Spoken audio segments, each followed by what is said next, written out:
Hey, good morning. What's poppin'? This your boy, Jay the Comedian. How are y'all doing today? How am I doing? Oh, I feel spectacular. Had a good weekend. Watched a really good documentary. Have you guys seen it?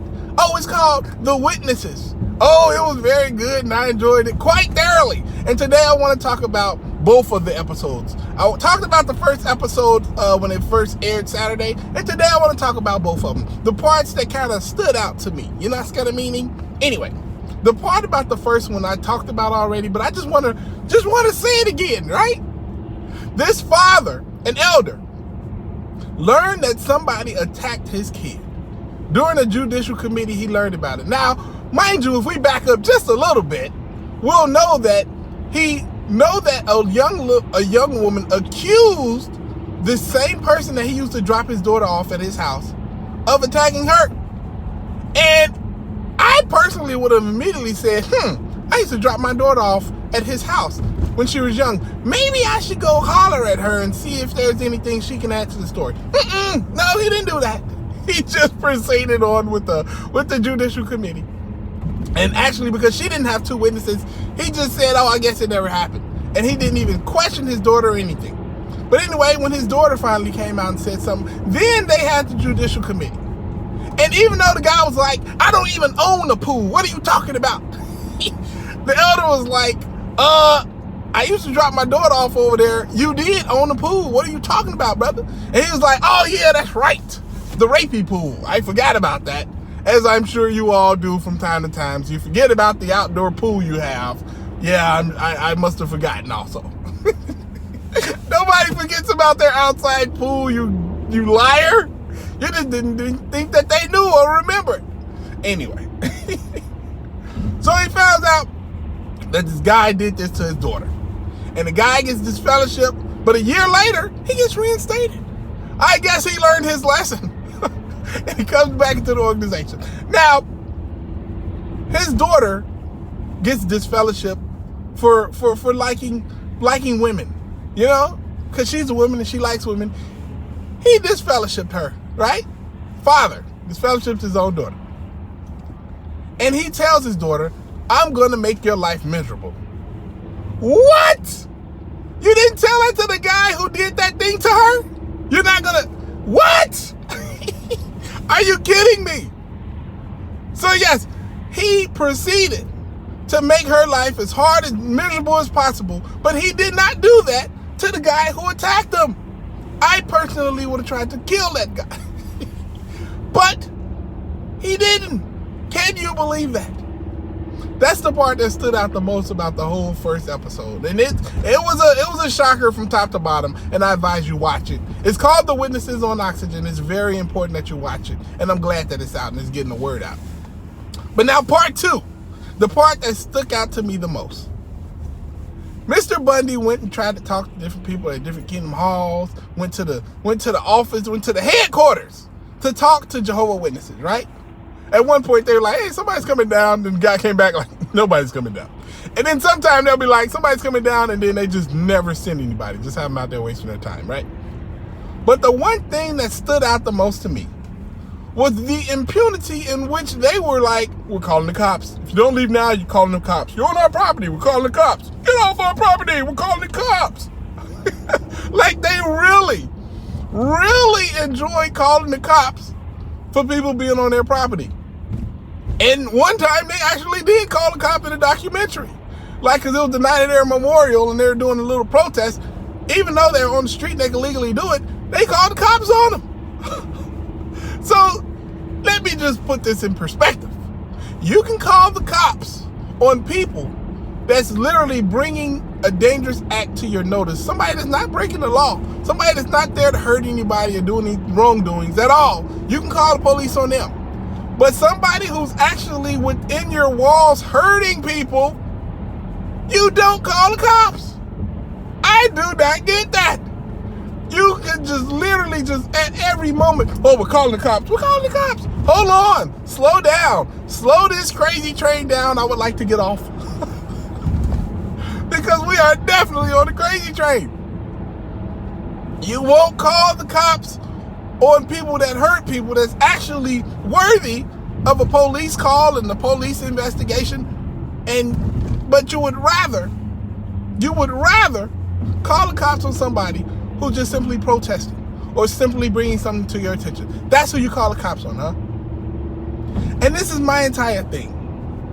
The entire way that they even investigate things is the dumbest thing ever. Because they like to say, oh, we're going to leave it in Jehovah's hands. I'm going to be honest with you. I've tried to leave things in Jehovah's hands before in my life. Didn't turn out too good. When I was little, right?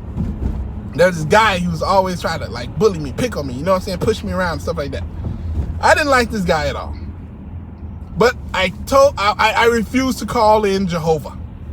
I was like, I'm just going to let it go. I'm going to handle it myself. I don't want to have to leave it in Jehovah's hands because then it gets bad for you. At least that's what I was taught, you know?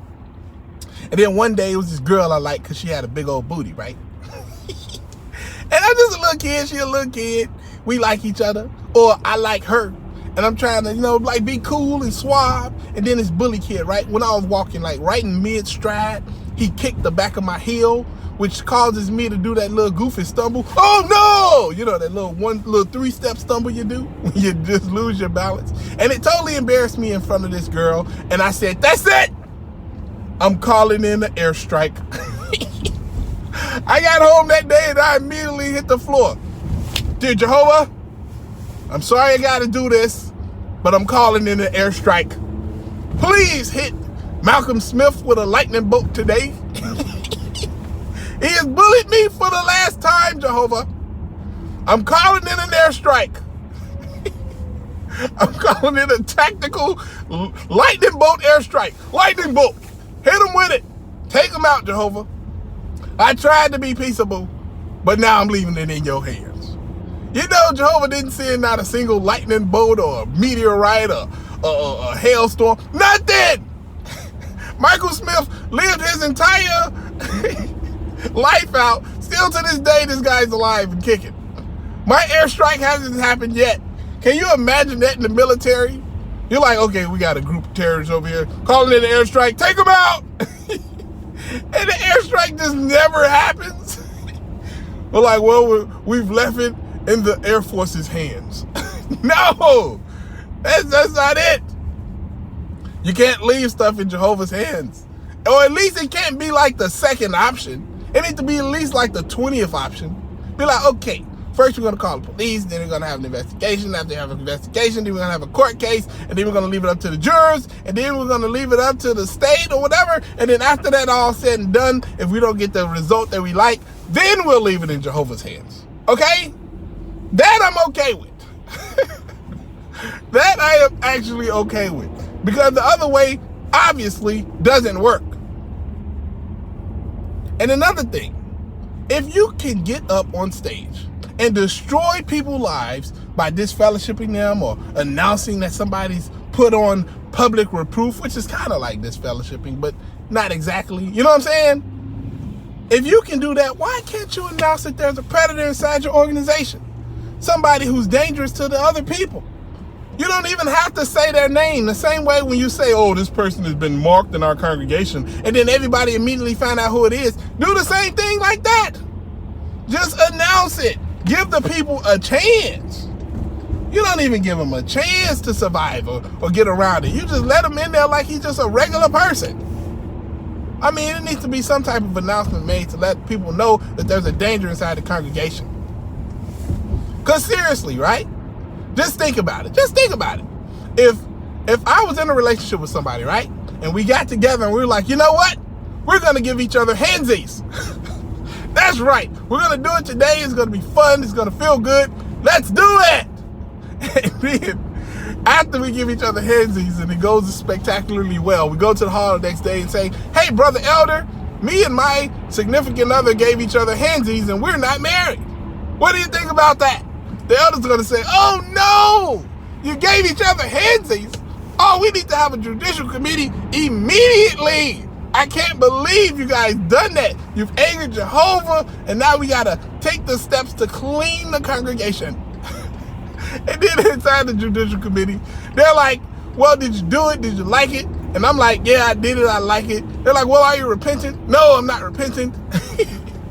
Well, actually, you know, it don't matter whether or not you're repentant or not, or you say you're repentant. They're going to do what they're going to do anyway.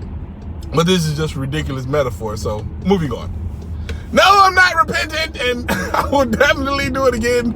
Felt great, and I'm looking forward to later on today. Hopefully, I can do it again.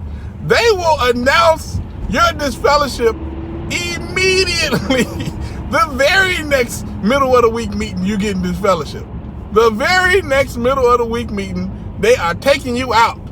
There's going to be an elder that stops the whole meeting. Excuse me, we got an announcement from the elders. You know, everybody sit up. Oh, announcement from the elders.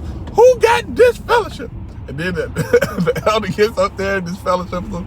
So has been disfellowship from the congregation. They got a little bit too handsy.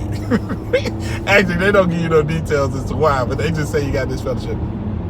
They can get up and announce a consensual act to the congregation, but they can't tell people and warn people that there's a predator in the midst. Are you kidding me?